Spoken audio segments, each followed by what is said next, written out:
We are living in unprecedented times, not just because of the pandemic, but also because we have seen the ugly head of racism rise in our nation. Truly, it is America's constant curse. But we have reason to hope. Young, peaceful protesters all around the world are teaching us that it is not just enough to not be a racist. This generation is teaching us that we must engage in anti-racist behaviors and practices. This series on anti-racism is designed to encourage a national dialogue on how we engage in anti-racist behaviors and practices when focusing on our teaching, our research, and our outreach to schools, communities, businesses, and industries. We will explore and discuss how we do so in a way that respects the communities we have the privilege of working with each and every day. It's prompted by the belief that Black and Brown lives matter as much as anyone else's life. Being anti-racist is fighting against racism, drawing directly from the Smithsonian Institute's website on anti-racism. Racism takes several forms and works most often with at least one other form to reinforce racist ideas, behavior, and policy. There are 4 types of racism: individual, interpersonal, institutional, and structural. Individual racism refers to the beliefs and actions of individuals that support or perpetuates racism in conscious and unconscious ways. The US cultural narrative about racism typically focuses on individual racism and fails to recognize systemic racism. Examples of individual racism include believing in the superiority of white people or telling a racist joke. The second form of racism is interpersonal racism, which occurs between individuals. These are public expressions of racism, often involving slurs, biases, or hateful words or actions. The third form of racism is institutional racism, which occurs in an organization. These are discriminatory treatments, unfair policies, or biased practices that result in inequitable outcomes for whites over people of color and extend considerably beyond prejudice. These institutional policies often never mention any racial group, but the intent is to create advantages. An example of institutional racism occurs in the public school system, in which most students are non-white, but are taught by mostly white teachers who are not all anti-racist. On the other hand, rich neighborhoods are more likely to have better teachers, less students and teachers of color, and more money for education. The fourth form of racism is structural racism. Structural racism is the overarching system of racial bias across institutions and society. These systems give privileges to white people, resulting in disadvantages to people of color. An example of structural racism is stereotyping all people of color as criminals. It is not enough to say you are not racist. You need to be anti-racist. In the words of author Ibram Kendi, being anti-racist is a radical choice in the face of history, requiring a radical reorientation of our consciousness. Being anti-racist results from a conscious decision to make frequent, consistent, equitable choices daily. These choices require ongoing self-awareness and self-reflection as we move through life. Thank you for joining us for this afternoon session on anti-racism. Good afternoon, greetings and salutations.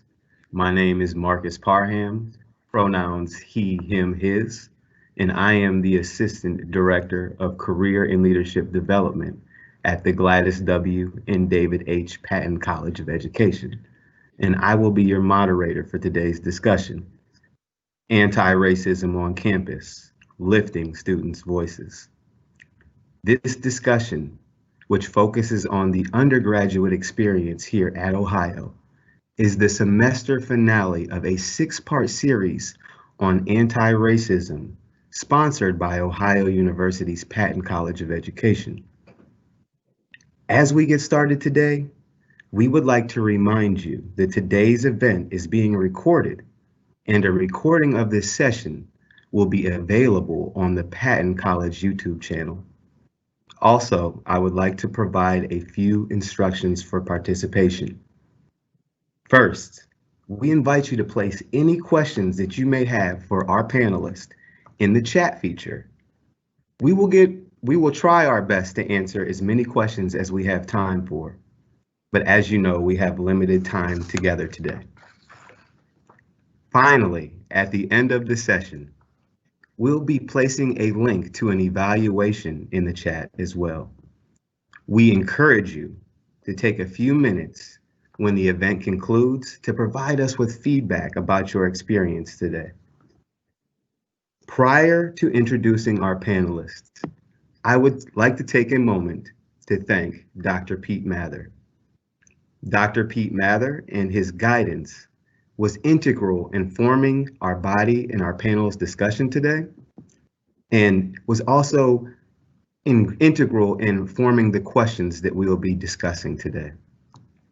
With that being said, here are our panelists for today's event. We're very excited to have graduating senior Stephen Barrett, Retail Fashion Product Merchandising. Our second panelist, Randy Bateman, Senior, Middle Childhood Education. Our third panelist, Camilla Hibbard, Junior in the Mild to Moderate Educational Needs Program. And our fourth panelist, Mylan Jackson, Senior in our Communications Program here at Ohio University. We are going to provide our panelists an opportunity to introduce themselves, give a little bit about their future career aspirations, and why they felt it was important to be a part of this event today. And we'll start with Randy. Hi, my name is Randy Bateman, and I am a senior studying middle childhood education with a focus in language arts and social studies. I'm also pursuing a minor in African American studies. My hopes after I graduate will to be a middle school teacher teaching history or language arts, and I will also love to pursue administration and then hopefully public education policy to change some things with our education system. Thank you very much for being with us today, Randy. Camilla, can we hear from you? Hi, everyone. My name is Camilla Hibbard. My pronouns are she, her, herself. I'm a junior at Ohio University, majoring in special education. I also am going for a minor in coaching education, and I'm working towards a certificate in diversity studies as well. So I grew up in Athens, Ohio, so I've been around the area for a while. But my goals after graduating in the Patton College of Education are to enter the classroom just aware and educated on how I can counter racism and promote a diversified curriculum. Today, it was important for me to be a part of this panel because it's going to affect my future students. It's happening now, and it's going to happen. Racism is happening now, and it's going to happen in the future as well. So this panel was an opportunity for me to keep learning, but also hopefully reach others through what I have already learned. Absolutely. Thank you so much, Camilla. Stephen, can we hear from you? Hi, yeah, my name is Stephen Barrett, pronouns he, him, his. I graduated from Ohio this past May with a bachelor's degree in fashion product development. I currently am living in Cincinnati, working as a part-time sales supervisor at Eddie Bauer here, just kind of waiting for the pandemic to blow over. Besides Eddie Bauer, my brother and I run an independent streetwear brand that we started at OU, at Ohio, called Creamy Studios, where we upcycle thrifted clothing into one-on-one apparel. And just a career goal of mine is to bring as much as we can sustainability and just like eco consciousness into the streetwear industry. So that's a little bit about me. Absolutely. It's a pleasure to have you today for the conversation, Stephen. And then finally, Mylan, if we could hear from you.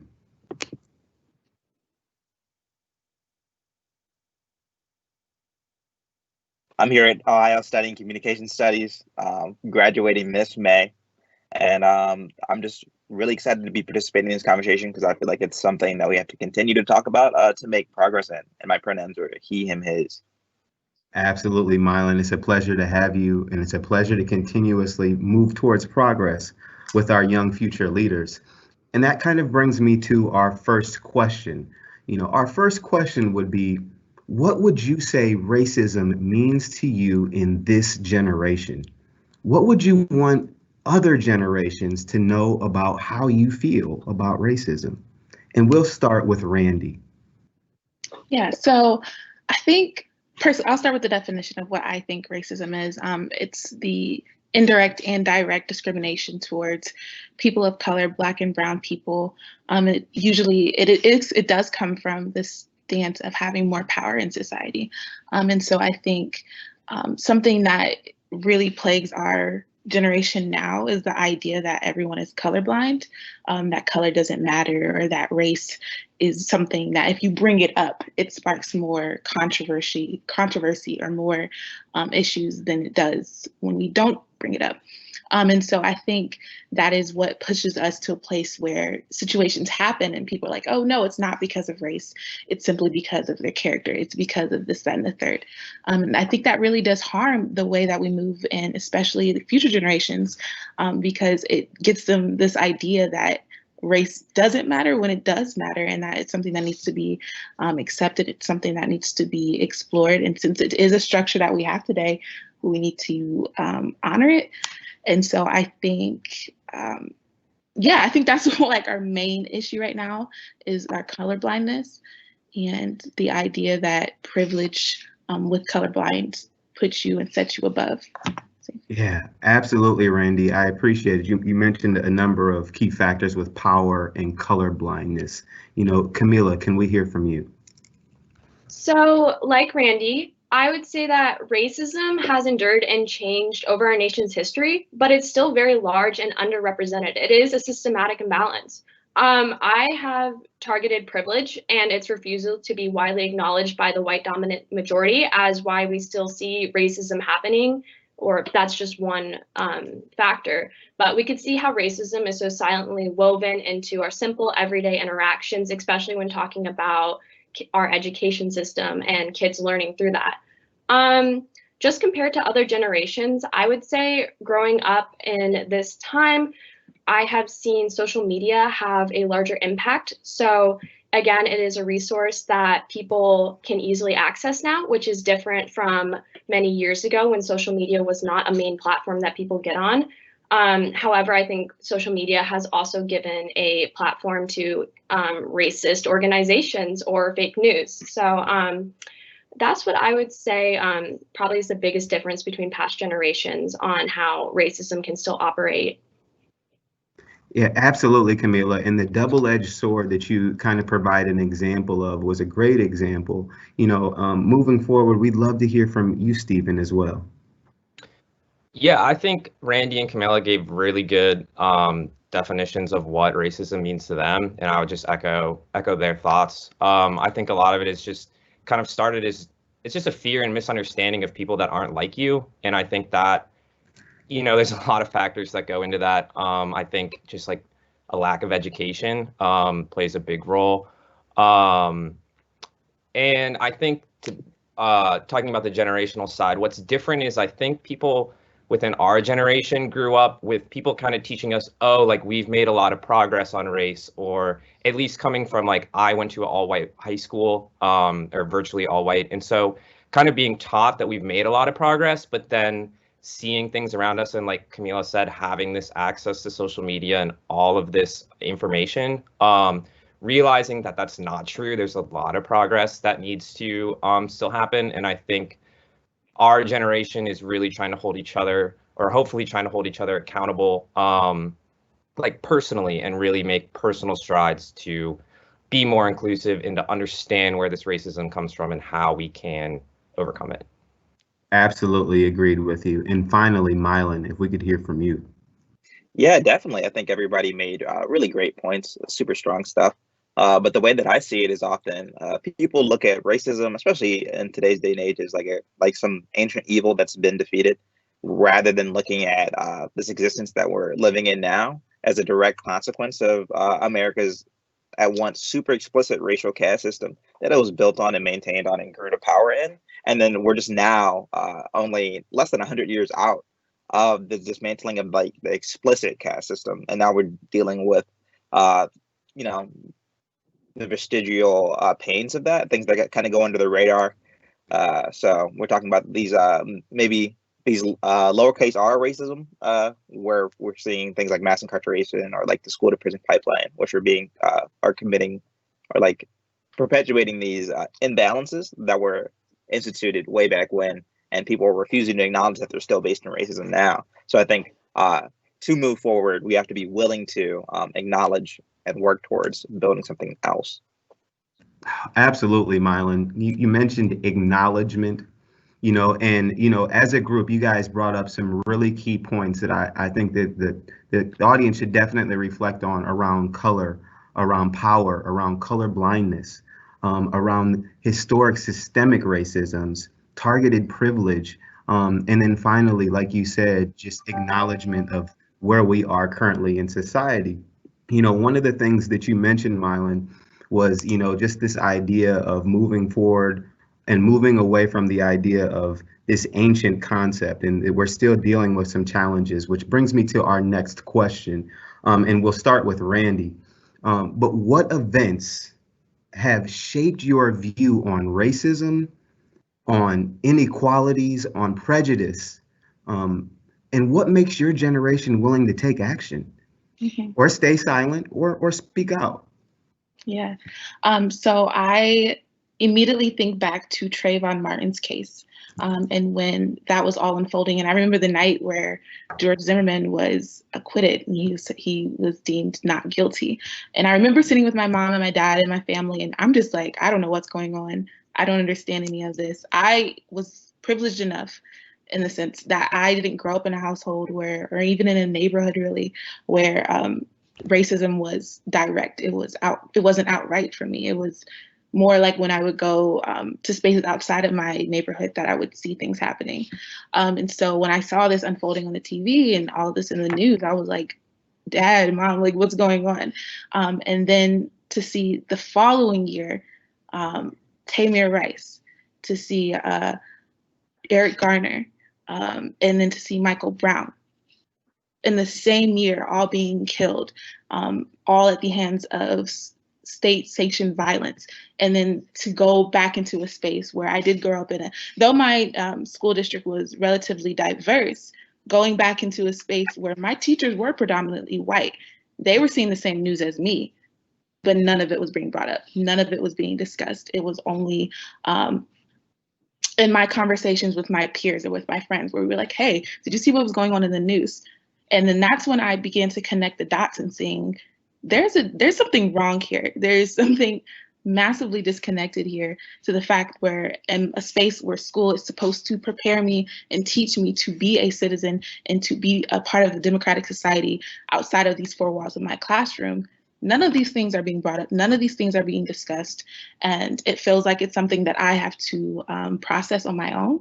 And so that's when I began to see school as a space where it is not equal, it's not equity-based, it's not anti-racist. And then to further on see how some of my peers, especially when I got into high school, as a Black girl, I was more of the quiet, like I did my work, I was very focused, I was the model student. But when I saw my peers who looked the exact same way as me, who were a bit more outspoken, who were a bit more they were just more passionate about different things. They were deemed as problematic. They were deemed as troublemakers. That's when I began to see, okay, there's something wrong with the way we are labeling students, and then seeing the way that the color of their skin, because there were the same white girls, the same white boys who would do the same things as the Black girls and Black boys, but they were seen as popular. And that's when, again, I was just like, there's something wrong here. And then as I moved into college at the height of the 2016 election, things were unfolding so quickly, and it was very, it was hard. It was a hard time, especially on a college campus, because you were being confronted with different views, and I didn't understand how people could see things and see rhetoric on TV that is very divisive and hateful, but then to be okay with it. So those things definitely shaped me in seeing, yeah, there's something wrong and I need to do something about it, because if no one else is going to, are we going to continue with these same cycles? Are we going to continue with these same issues, or are we going to try and fix them? Absolutely, Randy. You know, and just hearing all of those names and those, you know, the Trayvon, Zimmerman, Rice, Castile, Floyd, hearing all that just within your generation was almost re-traumatizing in itself. Just listening to you mention that, you know, I would love to move on to Camilla. Camilla, what are some of the events that have shaped your views, and what makes your generation so willing to take action or speak out? Yeah, so just going off of Randy, I grew up extremely sheltered, along with that privilege, not really to be affected by these deaths, or, you know, not really understanding the impact that it had on others, like communities. And it did make me uncomfortable. And part of that was just putting myself out there, exposing myself to the information, and recognizing that it was uncomfortable and that this is a change that needs to happen. I shouldn't be having to sit next to classmates of color and, you know, they feel completely different than I do about a topic or a news event. That's not right. So by just putting myself out there, that introduced me to expressing my political views through conversations, and I participated in movements that promote change. So this could be signing petitions, protesting, sharing informative resources. And once I began to put myself out there, I was able to determine what I align with, what's credible. I was able to listen to speakers and just talk with others on why we are united for this issue. Another big point for me was recognizing my privilege. And this is something that I really came into in college when I read a book called Difference Matters. This is by Brenda Allen. So I will give a disclaimer. Some of the information in the book is outdated on its other topics, but her chapter on privilege is very clarifying. I've discovered that by not only understanding how my own privilege works, but also recognizing that I have had huge unacknowledged advantages in my life, that I have just been able to see all these movements with more clarity, and also understand what I can do to be a supportive, like, role player, or not role player, have a supportive role in this issue. But what I would say makes my generation willing to take action, stay silent, or speak out is where you grow up as a big root to that. It's obvious based off this past election that our nation is very split on who we elect as far as our political leaders, who enforce our political beliefs. And I think much of that comes from your home life, your schools. Is your education diversified in your school? That's a big point of, you know, the beliefs of who is closest with you. And I think the reason why I ended up taking action is because I invested myself in politics more seriously, and I had outlets. I had friends and family who supported my views and supported discourse. And I think that's exactly what makes our generation willing to speak or stay silent on some of these issues. Camilla, thank you so much for your openness and your honesty in your response. And, you know, there was so much to unpack with that I think that I definitely want our audience to reflect on in regards of allowing yourself to move forward in an uncomfortable space. You know, understanding your privilege in this world are some very key points that I just want to thank you so much for reflecting on as we move forward. Stephen, can we hear from you? Yeah, so the events that shaped my view on racism, I actually kind of remember like the first time that like racism was like just like set in front of me. So I was like 13 at the time, and my younger sister was 10. And this is like, you know, when you're young and you're first learning about like what it is to like have a crush on someone or just be interested in somebody. and she was interested in this boy, Miles, in her grade, a black guy. And she came home and was talking about him, and the way my granny reacted like made me wildly uncomfortable. But I didn't know why I was uncomfortable, and I didn't know why she was reacting and she was saying the things she said. And it like took some time for me to kind of realize, I was like, oh, this is because he's black, and that she has all these stereotypes and is thinking all this stuff purely because his skin color is different. And that was just like, that was a very new concept to me. And so that kind of what, brought racism to like the forefront of my mind, and that it is a thing that just like plagues absolutely every part of our lives. And then just a second thing was, which I do feel weird about sometimes, but it's a different conversation. I did a few mission trips in high school and went to some Native American reservations, and that just like blew my mind open that we have third world country conditions in our own country, to the point that I wrote a paper my junior year in high school about, from my viewpoint and from the research I had done, that we pretty much committed genocide against the Native Americans here. And my professor, or my teacher at the time, actually wrote back to me and said that I lacked evidence that it was not a genocide. And basically like it didn't make sense. And I realized that like in our education, like there are like standard ways that we teach, and that we like neglect certain things. And that was just like very jarring. And then to kind of echo what Randy said, throughout high school, seeing the killing of Tamir Rice, Michael Brown, Trayvon Martin, and not hearing it talked about at school was just weird. So those are kind of the things that just like introduced me to like how much of a problem racism is. And then I think what makes our generation willing to take action, I think on like the basic core, is that like we're tired of this. Like we don't want to live in a society that operates this way. It's not healthy. It's not productive. I think we really saw that this summer. I think we really saw that with the past 4 years of Donald Trump's presidency, that this hate and just discrimination, like we're not going to progress as a society if we continue fighting and arguing over these things. So very true, SJ. And I just want to reflect on and thank you for being vulnerable enough to tell us a story about your family. There's it's always a unique challenge, this conversation, but when you start to bring into your loved ones into the conversation, that really reflects and allows us to move forward with growth. And so thank you for that.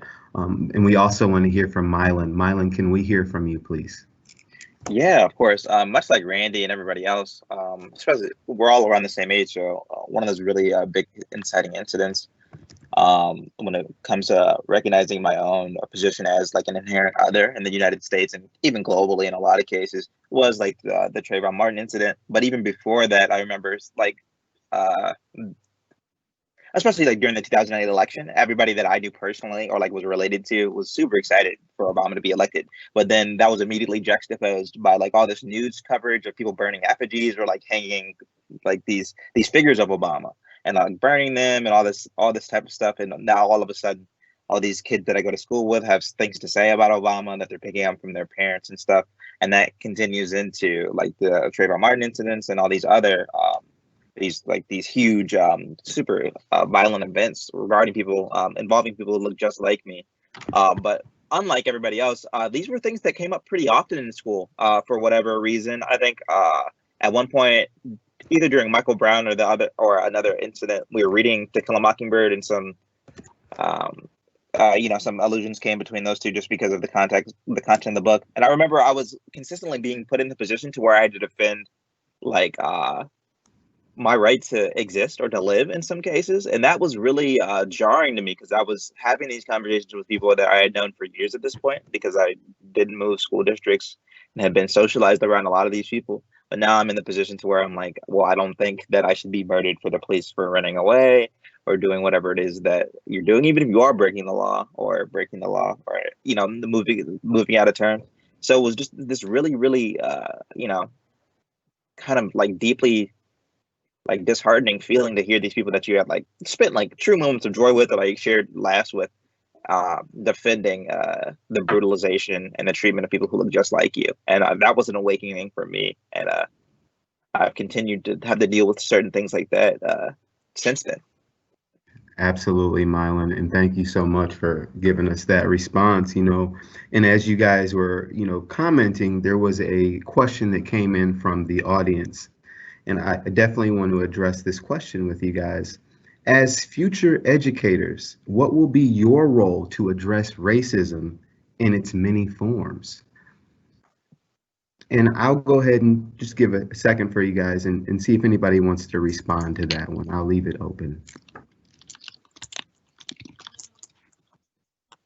I can start, and I would just say that I want to be aware of what racist institutions there are in the classroom. I want to be knowledgeable and know what to expect or be able to recognize when a situation that includes race breaks out, and I want to know how to handle it and what alternative ways are to go around it. How can we enforce this in my school building or my classroom without this being, get rid of this microaggression or tackle it hands-on. I think furthermore, the second biggest point is having a diversified curriculum.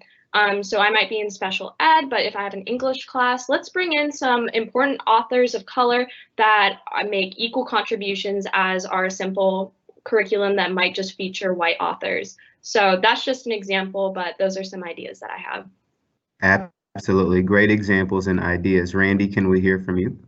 Yeah, so two things that come to my mind, just like Camilla stated, was curriculum.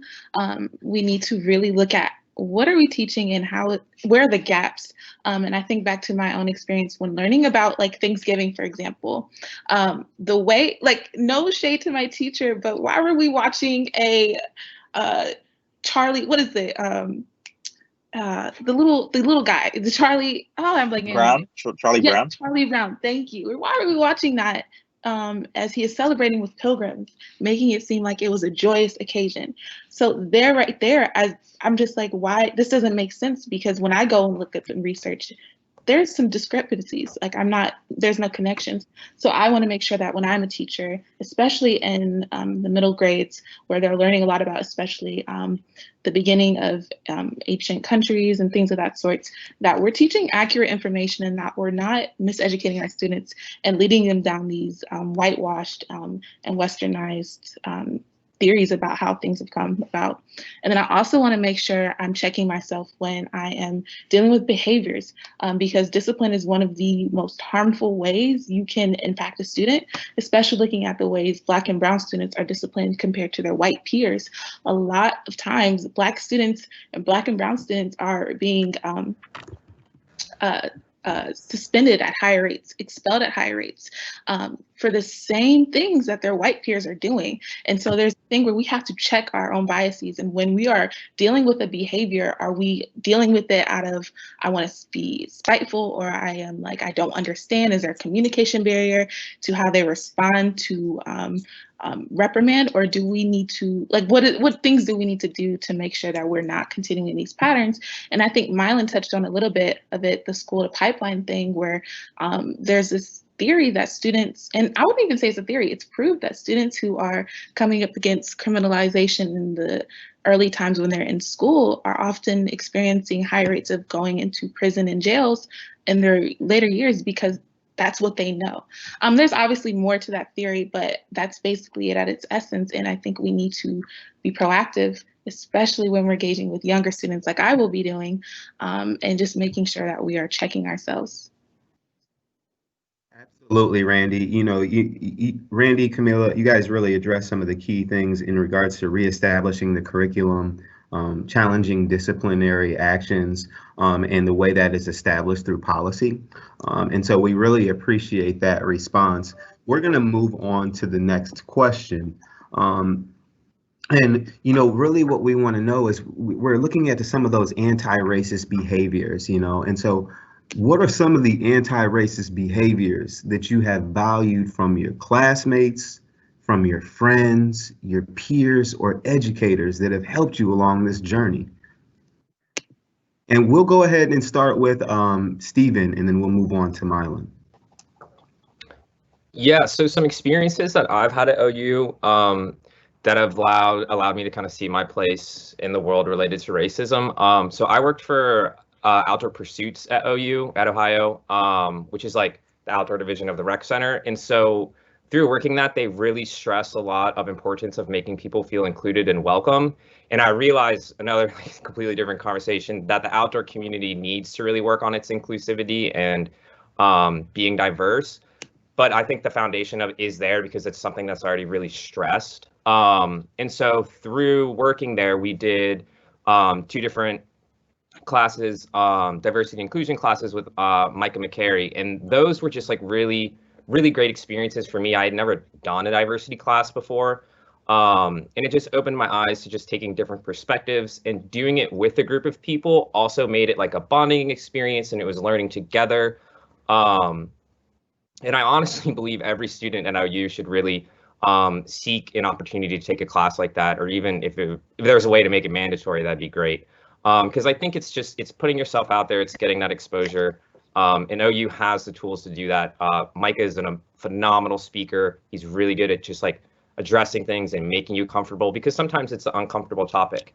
And then I just wanted to say, like, in general, and this is obviously coming from my perspective, which is a white male, but I felt that, you know, going to college, it was an opportunity for me to interact with different people, and I just feel like Ohio is very down to earth and open school. And so it allowed me to at least put myself out there and engage in dialogues. So absolutely. Yeah, thank you very much for that, Stephen. And then Mylan, can we hear from you in regards to some of those behaviors that you have valued?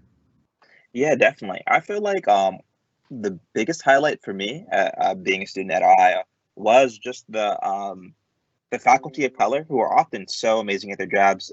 People who immediately come to mind are Winsome from the Multicultural Center, and Gigi Sakubin, who's the director of D&I right now, Michael McCary, Tyrone Carr, Allison Hunter from WOUB. All these people who are excelling at their jobs and super visible, people that you can see super often. And then the fact that they can exist, especially in a place like Southeastern Ohio, and excel and be, you know, well regarded by their peers in the way that they are, I think is really, really impressive and important for everybody, especially students, to be able to see these people excelling professionally. Because depending on where you come from, if you're coming from like a predominantly white area, this can be like new to you, and you may not even have ever come into contact or like worked under or worked for a person of color, and then to be able to be in such close proximity with all these super impressive people is for me humbling, and also really, really you know, driving, right? Because it heightens my ambitions, because I now want to be like these people, and I want to be able to, I want to have somebody look at me and think, oh wow, this person's impressive, they're doing these things, and they also look like me, which I think is not something that we often get to be on the other end of. Or from the other perspective, now these white students get to see that these people aren't what you've been told about them, or that they are can indeed be super impressive and these larger than life figures. Yeah, absolutely, Mylan. You know, in reflecting on the opportunity to see yourself or your own motivation to see people of color in positions of leadership is so incredibly important. Definitely a blueprint that I've used in my own professional development. And so thank you very much for that response. We would love to hear from Randy and then Camilla as well. What are some of the anti-racist behaviors that you've really valued over your time here and along your educational journey? Yeah, so I am currently working in an independent study with Dr. Gibbs Gray through the Patton College of Education. And I started meeting with her, I believe, last year, as I was consulting with her on some things about how to be an anti-racist educator in my classroom placement. And so we were just going back and forth doing some lesson planning. And then this year I get to work with her one-on-one. And one of those things that I really wanted to tackle with her was, as a pre-service teacher, I noticed that there were some gaps in how I am being prepared to be an anti-racist educator, to be a teacher in 2020, 2021, and so on. And so we are working with other pre-service teachers now, having those open conversations about what is racism, how to be an anti-racist educator. And this is something that I think is so awesome, because a lot of times, especially teachers, new teachers, we're just like, we just want to make sure we are getting our content right. And so, you know, sometimes things about our biases and how we treat others is not always it's definitely there, but it's something that we kind of like tag on at the end. And so being able to work with Dr. Gibbs-Gray so closely on how we can practice these in the classroom right now, it's an honor. And just also going off of Mylan's point, seeing how she moves throughout campus, she's very visible. She works really, really hard with other students, and being able to learn from her, and just seeing how I can take some things that she's taught me and apply them in my future career. And then I also think about my other, one of my other professors, Dr. Harrison. She also, when we were in our middle school, our middle childhood education courses, she brought in a lot of nuances. And while that seems kind of daunting and it's like, no, give me the straight answer, she was promoting critical thinking. And I think that is a really important part of being an anti-racist anything, is you need to be a critical thinker and looking at your world in a way where, how can I be better? What is wrong with the things that we have going on right now? What solutions can I bring? So just having those, specifically those two faculty members so closely to access and to reach, really has helped me become a better anti-racist educator, student, and person. Dr. Gibbs-Gray and Dr. Harrison and Dean Middleton have been integral in my development as well. And it's so great to hear that from you young leaders. And as you will see, those relationships and those examples will continue to benefit you as you grow. And then finally, Camilla, if we could hear from you. Yes, so for me, it's the biggest value have been my teachers giving me raw experiences. So this was before I was a student at Ohio University, but I remember how astonished I was in my 8th grade social studies class when we were learning about what slavery was in the US. And I was astonished to learn that racism did not start with Christopher Columbus, and it definitely did not end with Abraham Lincoln signing the Emancipation Proclamation.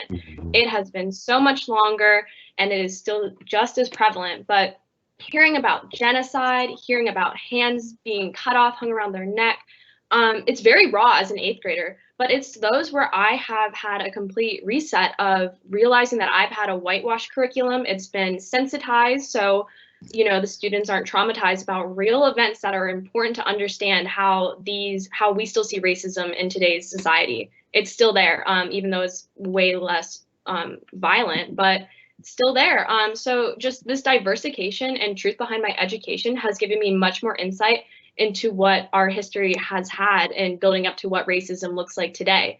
But at Ohio, meanwhile, it's still been the same thing, having those raw teachers that have told me how my privilege works, how it acts throughout my everyday interactions. In my learning community freshman year, which I think is pushed for most freshmen to take, I would recommend it as well. We learned about microaggressions, which are actions that enforce barriers placed on minority groups, and it just applied an even larger lens to how little actions in our society create social issues. But and I think one thing, just growing up in the same town as Ohio University, I remember the multicultural fair. That was always such a fun event for me to go to. So I think that event really just opened up to see how much bigger and more beautiful the world is outside of just Athens. So it's always been a great event just to appreciate other cultures, other lives that come into Athens. So. Absolutely, great response, and just reminding us of the multicultural fair here on Athens campus is very important, and I truly appreciate the realness and rawness of your response. Young leaders, let's ask another question. Other generations want to know, when it comes to equality in gender, when it comes to equality in race, do you feel equality is achievable in your lifetime? And what steps need to take place in order for this to happen? Let's start with, in order to keep our order going, we'll start with Stephen. Yeah, so how do I feel about equality between gender and race being achievable in our lifetime? That's a very loaded question. I think that we have to have hope that it will be, because if you don't, then that's just gonna hurt you in the long run. I think looking at like the grand timeline of human history, we have made really big gains of social equality, I realize, sometimes it's kind of hard to look like that, or look, looking at the grand scheme then minimizes, okay, there's still a lot of problems right now, and I don't mean to say that, because there is a lot of work that needs to be done. I think this summer was a sign that there is tons of more work. But I think if we get caught up with like guilt and anger, that kind of like will cloud our path to continuing to grow. So I think, what we're doing right here, having discussions like this with your friends or family, can really just like help us move towards having full equality. I just think we're living in a really interesting time in America. We seem to be making a really tons of social progressive steps, yet we continue to like fight and argue over like the same topics of race, sexuality, abortion. And I view kind of like our generation, like we're at a crossroads, so we can either take a path to really, really, truly make a change that I think a lot of us really want, or we can take the path where we just continue to fight over these things and we go nowhere. So again, just kind of bringing it back, I think yes, it is possible. I think our generation is fed up. I don't think we're going to allow it to not happen. And I think we just have to have hope, hold each other accountable, and be okay with being uncomfortable, because it is going to be uncomfortable, but that's good. Absolutely. Thank you, Stephen. And if we could hear from you, Mylan. Yeah, I think it's important for us to hold on to equality as an ideal. While I don't know if it's something that can truly be achieved just due to the insidious nature of these structures that we have placed upon ourselves throughout history, I do think it's really, really important to keep marching forward to trying to make our society as equal and as equitable as possible. So I want to say, no, I don't think it'll happen in our lifetime, just because for so many people, the equality and equity being so many different things. But on the same note, I'm not super upset that I don't think it's going to happen, because as long as we're committed to making the steps and pushing forward, I'm satisfied. Absolutely, Mylan. Thank you. And then if we could move on, and we'd love to hear from Randy. Going off of Mylan, I agree. I don't think it'll completely be eradicated in our generation. I do think we are laying the ground steps for a future dismantling completely. But I do think it kind of sounds pessimistic, but I think we just still have so much more to go. And I do think, like Stephen said, we are at a crossroads right now. And my hope is that we continue to make those strides and those decisions to further progress. But I can foresee how we will be met up against these same old ideologies and notions of, no, we can't do that, we can't do that. And so that constant pushback, I feel like, will keep us, that's what's going to keep us from progressing. And then I also think, just because I'm an education major and I'm looking at education, we need a complete and total overhaul of our education system. Like, the way and how we teach needs to be changed from a national level. And I think that's also what kind of keeps us back, because we continue to do the same things sometimes that are just completely incorrect, furthering the same wrong mindsets about people. And then we just, it's the same thing over and over again. So until there is a, this is just my opinion, until there is a for real change in how we are teaching and what we are teaching, I don't think progress will be fully met to the standard that we want it to be. But I do foresee it happening. I don't know if my generation, but hopefully in the generation that follows. Absolutely. I am also a huge advocate for change in curriculum, in education, as well as legislation. And Camilla, can we hear from you finally as well? Yes, and I have to agree with everyone that although I want to be optimistic, I think there's going to have to be an even larger numbers and movement, and a larger there has to be more in my lifetime to completely eradicate racism and sexism. I just think in order for this to happen, we need to keep continuing to preach mindfulness. We need to keep emphasizing Black voices. I saw such a power in community with this summer's events. And it makes me hopeful that just with the strengthened community we have right now, that we can keep recognizing the importance and having these conversations about the Black Lives Matter movement and just keep bringing a voice to the topic. And that's how I see there being the most amount of progress happening right now, is just keeping the topic relevant, keep learning, and then just like keep pushing others up. Yeah, and then I just had a quick point. Just so basically the question was, do we think we can eradicate racism and sexism, and really push forward toward equality? And I just wanted to interject and say that it's really important that we, yes, that these are really important goals, but if we were just to replace racism and sexism with other isms or other people who are now holding that spot of the other or holding that spot of the second class, that's not real progress. So we have to be very, very careful with how we're dealing with this problem, not just replacing it with a new out group, but truly, dismantling these systems that cause us to want to infight and, work against one another. Absolutely. Thank you so much for that. And, as a group, you guys came up with a solid list. I heard hope. I heard accountability, holding each other accountable. I heard changes in curriculum and in legislation and mindfulness moving forward. And so you guys really drove home some powerful sentiments in regards to how we can create change moving forward, which kind of brings me to the next question. What are some of the experiences that you've had here at Ohio University, inside and outside of the classroom, that have really allowed you to start to see your place in the world related to racism? And we'll go ahead and we'll start with Randy. Yeah. So I think one of the most memorable moments for me was when I was afforded the opportunity to study abroad. And I studied abroad twice. I went to Jamaica and I went to Belize. And in Jamaica and Belize, people of color are in the minority or the majority. And so when I started to see how it's interesting, because when you go to another country, you are seen as an American, and then you're then seen as your race, I think is what happens often. And so when I was in Jamaica, especially, a lot of times people will be like, so what's it like being a Black person in America? And, I think about this all the time, because there's this hyper consciousness that you walk around with when you are Black in America.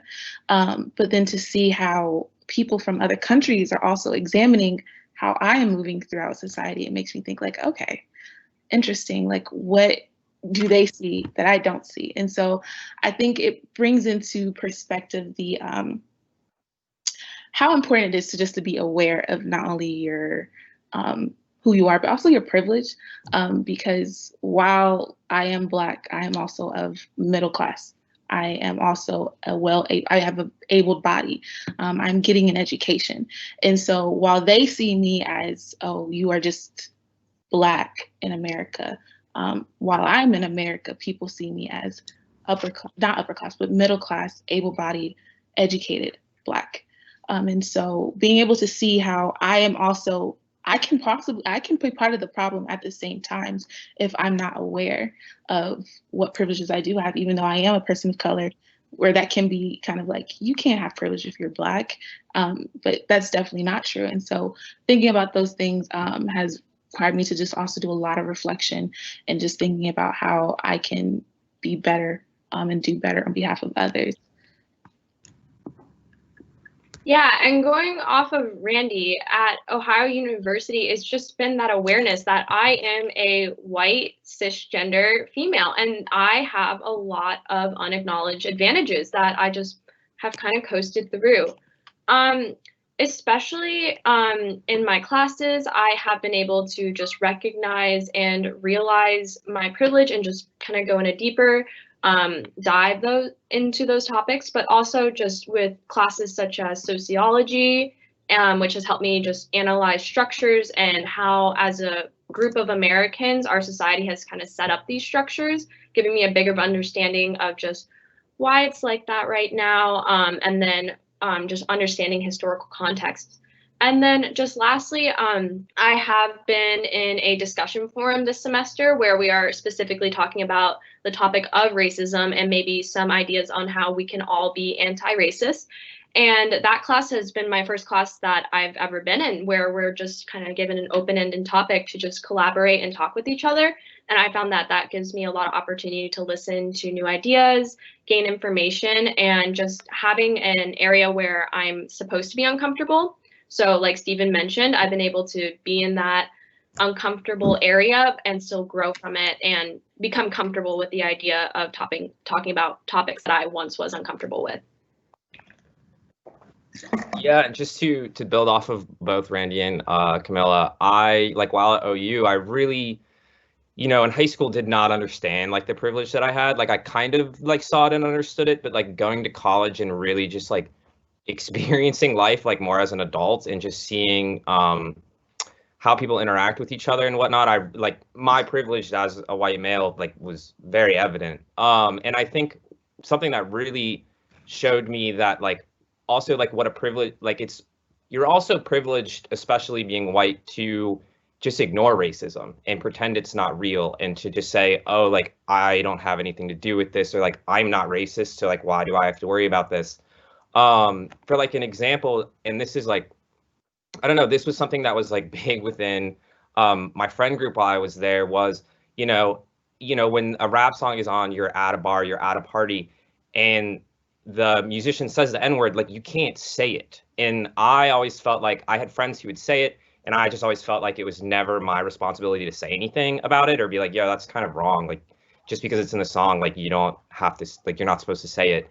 And then I saw another friend of mine call someone out for it, and they did it in a way that really impressed me. They weren't aggressive. They didn't make the other person feel stupid, but they were just like very intelligent. And they were like, hey, these are the reasons, like, and it was just like I was blown away by just like them accepting the responsibility that like it is like in their court to hold each other accountable.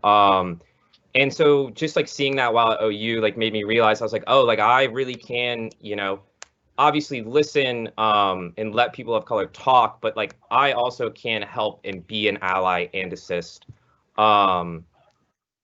Kind of lost my train of thought there. I'm sorry. But yeah, so just being vulnerable, also admitting when you're wrong. And so that's something else I was taught while at OU.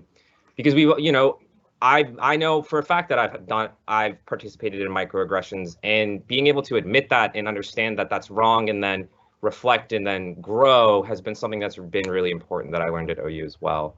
And then just like, again, saying like being uncomfortable is good. That's how we're going to work through this and become more anti-racist. Yeah, very similarly to everybody else. OU has given me a lot as far as just being able to recognize like my position. So I've been used to being another just because I grew up in a predominantly white neighborhood anyway. But much like Randy, I think it took me coming to college to realize that I had certain privileges, like lending my general disposition lends itself to doing well in the classroom. So that's something that I didn't consider a privilege until I came to school and realized that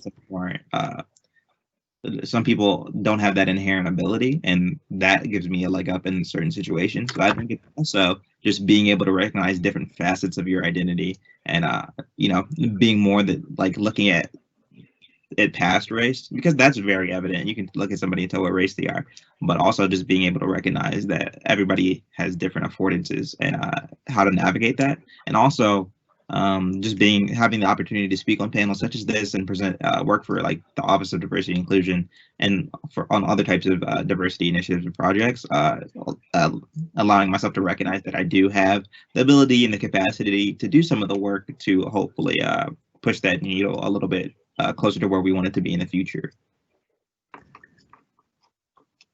Thank you so much for your responses, students. Some great responses there, a lot to unload and a lot to unpack. You mentioned the idea that Mylan, when you were just talking, you mentioned the idea that you have learned how to navigate in this environment. And I want to pose this question to the whole group, but let's start with you, Mylan, and then we'll move to Randy. But what advice do you have for others who are navigating some of the similar challenges or similar environments? And then also, or the next part of the question would be, what advice do you have for your generation as they support their colleagues in professional spaces, in classrooms, and while they're at work? I think it's really, really just important to like know yourself and to be super honest with who you are as a person. I think people can come to college, or like especially in this super big transitionary period in your life, and want very deeply to reinvent or create something else from what they used to be. But I think it's so important for everybody in any particular capacity to just not force anything and to just truly be honest to your what you lend yourself to and like like what your heart feels. And I think that's super important just because I feel like you can spend a lot of time, especially as a person of color, looking for white acceptance or like that white favor, especially on a campus as predominantly white as you. But it's so important to find people who look like you and who understand what it is that you're going through, and be able to communicate with them rather than always just chasing that white approval. I think that can dampen a lot of people's experiences throughout life and put you in some situation that may make you really uncomfortable. Absolutely, thank you. And then if we can move on to hear from you, Randy. Yeah, going off of Mylan's point, being yourself and understanding what space you belong in and what you are called to do and what you need to do. I think it's really important that people understand that we all have different roles in this process of change. Not everyone is called to the front lines, and that's okay. Some people are called to being in the offices, being in the places where you're not where everyone can see you. That's okay, and just work that space and do what you need to do to be part of the greater change. I also think we need to understand the importance of taking a breath, and understanding that our whole life's work does not have to be advocacy and change. While that is a great and important part of who we are, making time to self-care or to just recharge, because this is not an easy task. This is a very overwhelming, daunting. It's a lot of work. And there's nothing worse than burnout to the point where you don't even want to do the work anymore. So just reminding yourself that you need to take a break and pour into yourself. Get around your community, get around your friends and family that make you feel whole, that make you feel loved, that make you feel comfortable, But then also remember that you have people surrounding you within your academic spaces, your career spaces that do want to help you. And I think that as long as we continue to remain open to new perspectives, new ideas, that we will be able to lend each other and support each other into making differences and creating new things for people to benefit from rather than to suffer from. So just keeping those things in mind and reminding ourselves that this is not going to happen overnight, but this requires work, diligency, and just honest care, and not just doing it just to do it or to be part of, to be seen, but doing it because you really do want to be part of change. Absolutely. Appreciate those responses in regards to the foundation of knowing yourself, looking for that support, establishing self-care, and moving forward with openness and lovingness. Great responses, you guys. We would love to hear from Camilla and then SJ as well, or Stephen, I call him SJ. But what advice do you have for your generation as they support their colleagues of color in professional spaces, in the classroom, etc.? We'll start with you, Camilla. So what I have as far as advice, I would just say to admit that racism exists. That's the first step. But be aware of those systematic practices in your work that may bring out the privileges of the white majority that they benefit off of. So for example, as a teacher, this might be looking at maybe how you react to when a student misbehaves, or just analyze yourself for microaggressions or biases you might bring into the classroom. I thought a great point that Randy brought up was self-care. That was probably the first thing that I wrote down when I came across that question, was just, it's important. These topics are heavy, and you need to have mindfulness and take time to analyze yourself, what you've said in the past, your beliefs, your experience, and how you can yourself take time and better yourself so you can benefit others and support others. But I would just say, just to wrap up this question, as a future educator, I'm interested in getting to know of like what some examples are that I might come across in my future classroom, and how I can actively try to combat it and resist it, and then come up with new systems. Because like Mylan said earlier, we can't have this issue replaced with another ism. It needs to go away. There needs to be a creative solution. And we need to teach students as well why this change is happening. So in the future, they are also aware of it. It's not just pushed aside and something for grown-ups to deal with. Thank you, Camilla. Yeah, so I have two main things I wanted to hit to answer these questions. So for people that are going through the same sort of challenges, and I'm specifically speaking to like to white allies, that you can't let guilt like control how you be anti-racist, because if you allow the guilt and like feel really guilty for racism, then you're just usually what happens is you just try to prove that you're not racist, which that isn't helping anyone. You have to make like a personal commitment and really want to drive change. It has to come within you. It can't be this superficial, hey, I'm not racist. I think the black squares on Instagram this summer was a really evident thing that like a lot of people feel guilty, but yet you post this black square. Where's the personal growth? Where are you, like Camilla said, where are you looking at yourself and maybe some things you've done in the past, and how can you better yourself and educate yourself on how to be anti-racist, not just, you know, say I'm not racist. So that's like one thing I wanted to hit upon, is not letting that guilt control you and making it a real personal effort to be a better person and to create a better society that I think we all want to live in. And then the other thing I wanted to hit was that my biggest advice for like, whether you're in your workplace or in the classroom, is to just talk to your colleagues and how you can support them. Don't assume that like you know how to be anti-racist and you have all the answers, because every workplace, every classroom situation is different. So the best thing to do is just to learn from those people, ask them questions in a genuine way, and make it personal. Don't make it just seem like you're trying to prove in that space that you're not racist. Because I really think at the end of the day, you are there, you're just there to be supportive for your fellow colleagues and students, whether like regardless of how they identify. You want to just support them because they're human and they're someone you interact with and you work with. So those are the two things that I really wanted to hit. The last thing we need is like people acting without really reflecting and understanding their actions. So be an ally, support, ask questions, listen, and learn. That's my answer for the question.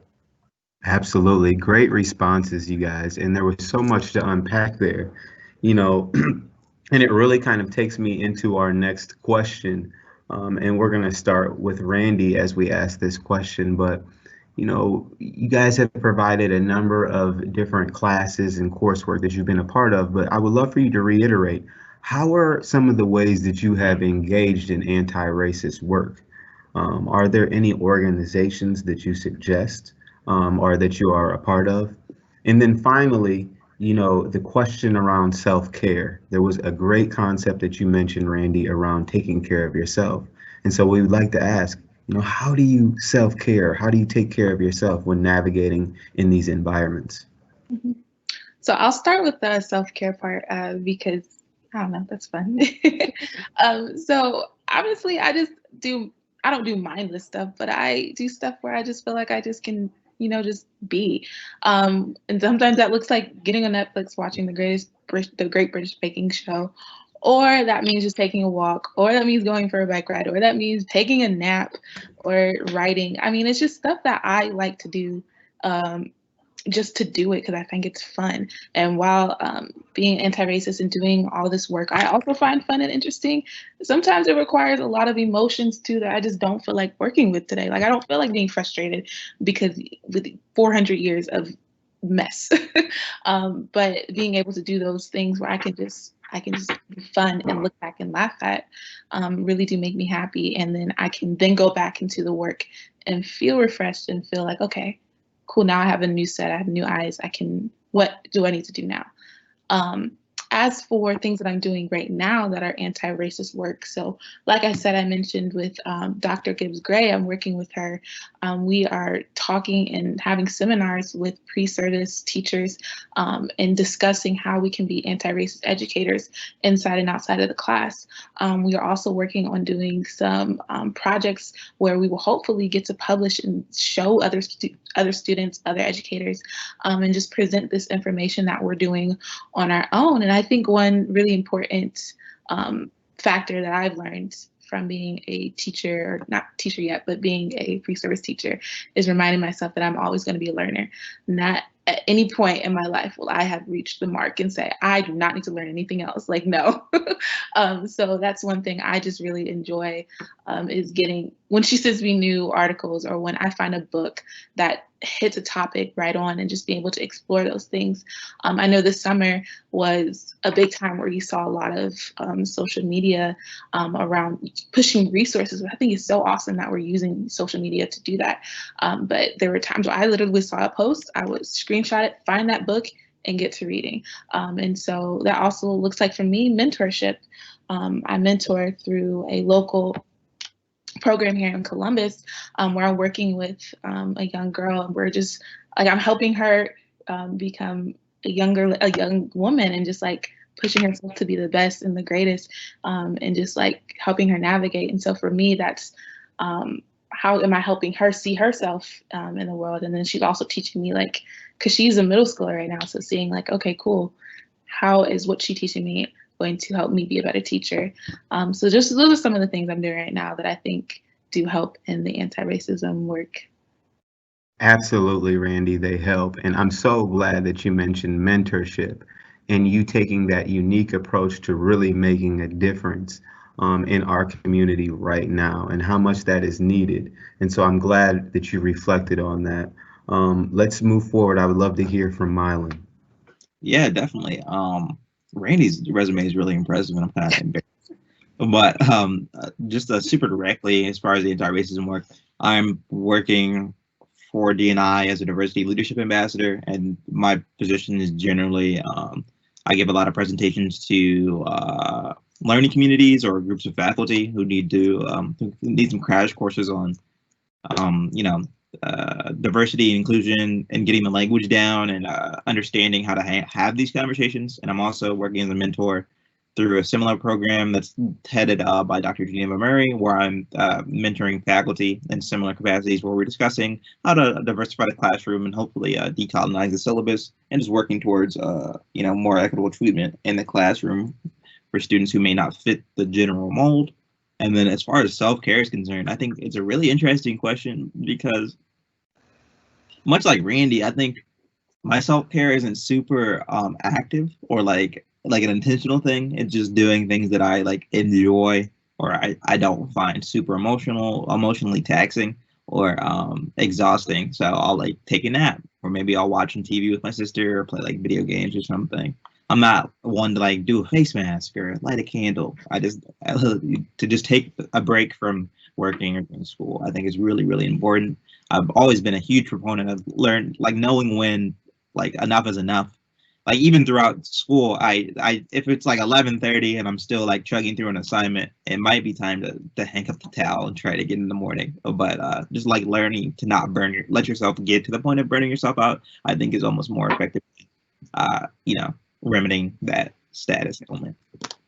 Absolutely, Mylan. Thank you so much for that. And the idea that we have diversity leadership ambassadors here on campus that are not only capable of empowering students, but also empowering faculty and staff speaks highly of our university and some of the initiatives that we're taking. So thank you for that response.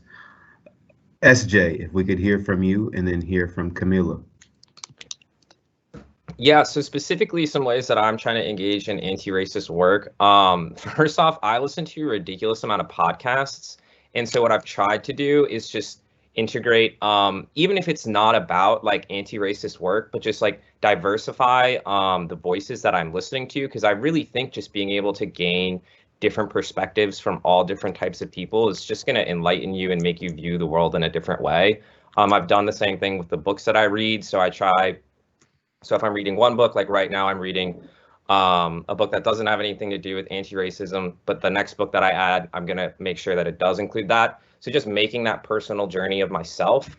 And then also something that this summer that like really made me think was, you know, a lot of brands, since I am within the fashion community, a lot of brands were putting out shirts or different products that like all of the money was going to support Black Lives movements. And like, that's awesome. And I really support that. But what I started thinking about was, well, what happens like when the summer ends, like, and brands aren't doing this anymore? Like, are people just gonna stop donating their money? So I decided, because social movements are important to me, I decided to put my money where my mouth is. So then every month, whether or not I'm donating $20 to an organization or I'm buying from a Black-owned business, like, I'm making an effort to put my money where my mouth is, because whether we like it or not, like, money controls the world around us. And so you really have to be smart how you use it. So I really encourage people to do that. And then lastly, through, you know, trying to start a brand with my brother, and how we want the brand to be all about identity and personal expression, making sure that we, you know, use a diverse models, make sure that when I'm hiring a photographer, I'm not using the same photographers all the time, making sure that I'm interacting and working with tons of different people, because if I want this brand to be about self-expression and individuality, I need to make sure that that's how we're running the brand as well. So those are just some things that I have personally been trying to do to engage in anti-racist work. Thank you very much for that, SJ. You mentioned your brand. Can you provide us with the website of your clothing line? Yeah, it's creamystudios.com, and it's at creamy.studios on Instagram. And Thank so you very you much. found it. Absolutely, and we appreciate your vision around the initiative. Finally, can we hear from you, Camilla?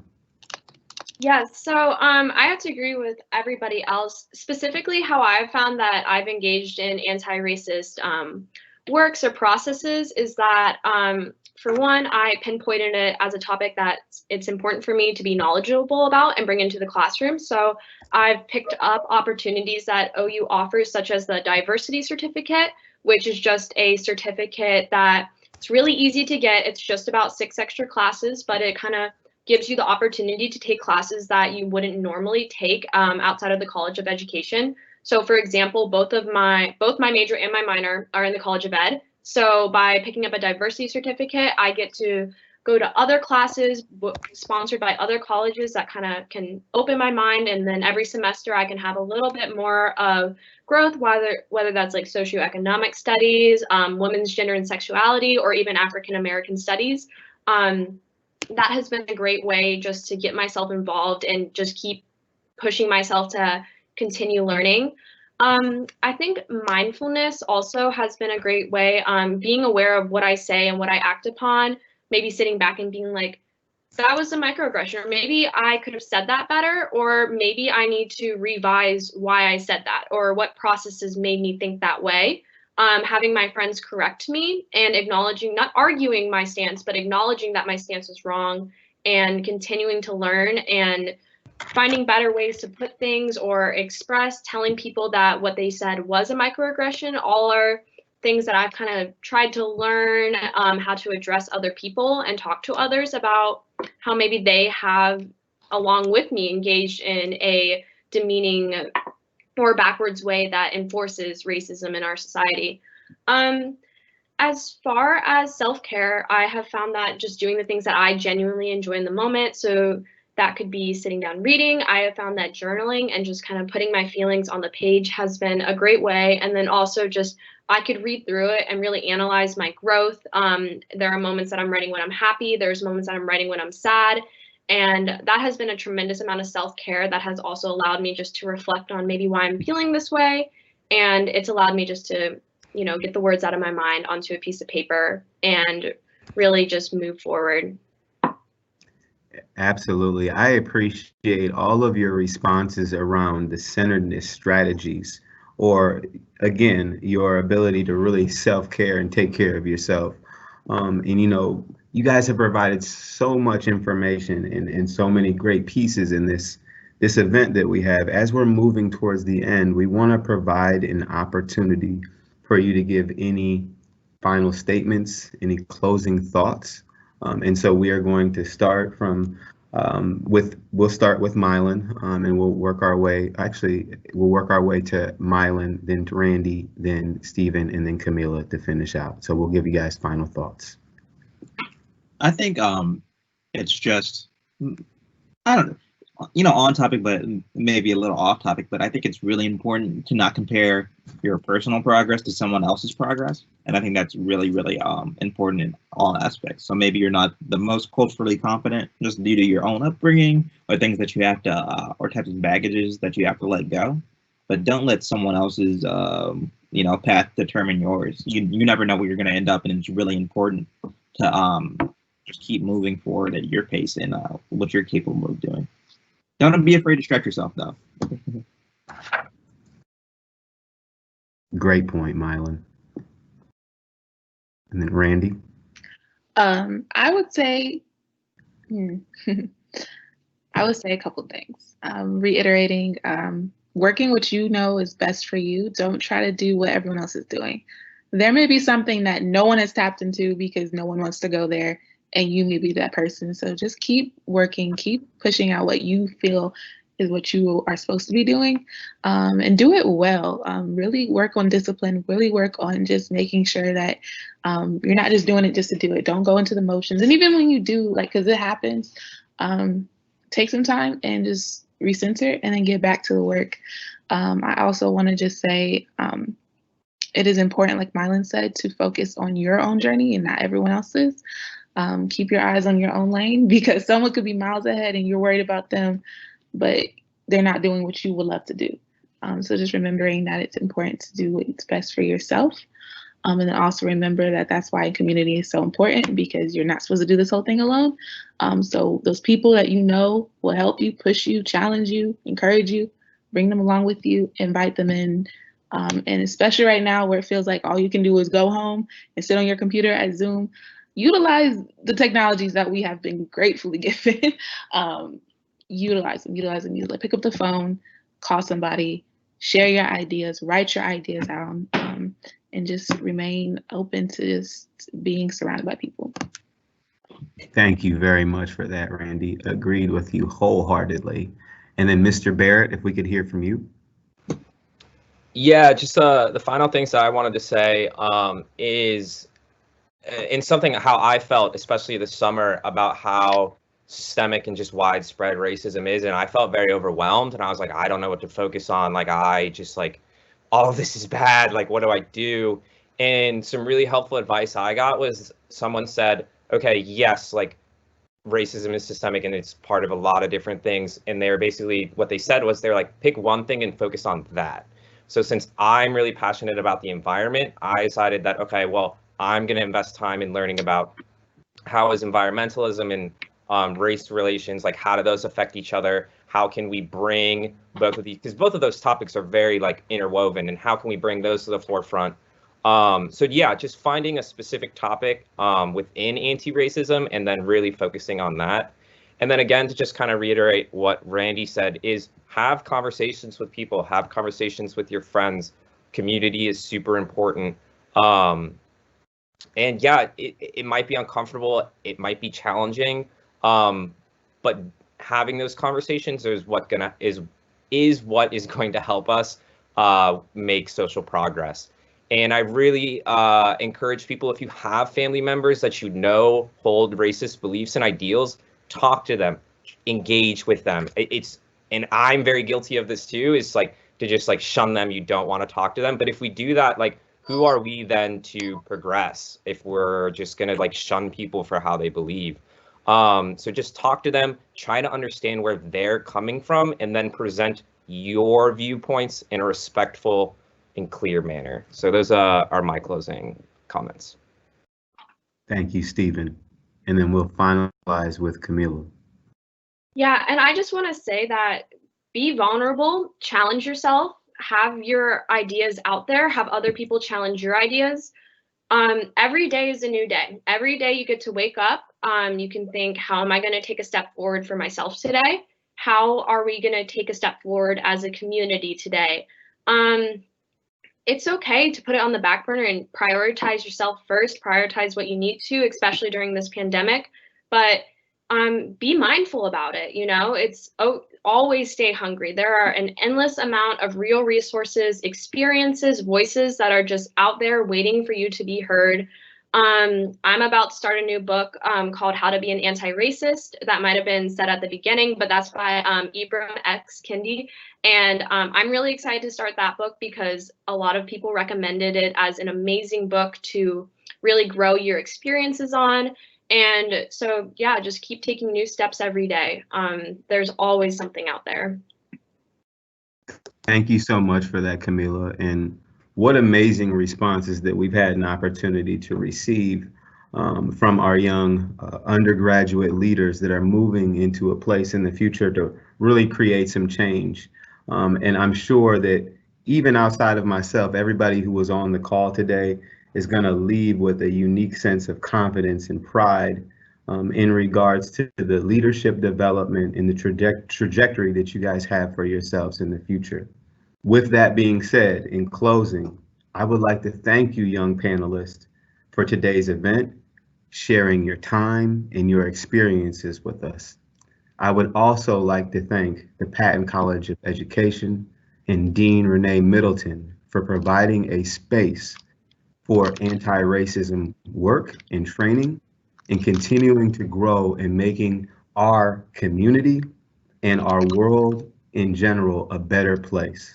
I would like to remind all of our participants that there will be an evaluation for today's event that will be left in the link. And we encourage you, strongly encourage you, to take a few minutes to give us feedback about your experience today. A recording of this session will also be made available on the Patton College YouTube channel. And we encourage you to not only watch this part of the series, but the other 5 portions of our anti-racism series. And as we conclude for the semester, we would like to thank you very much for taking the time to learn with us, to grow with us, and to continue to create change. Have a great day.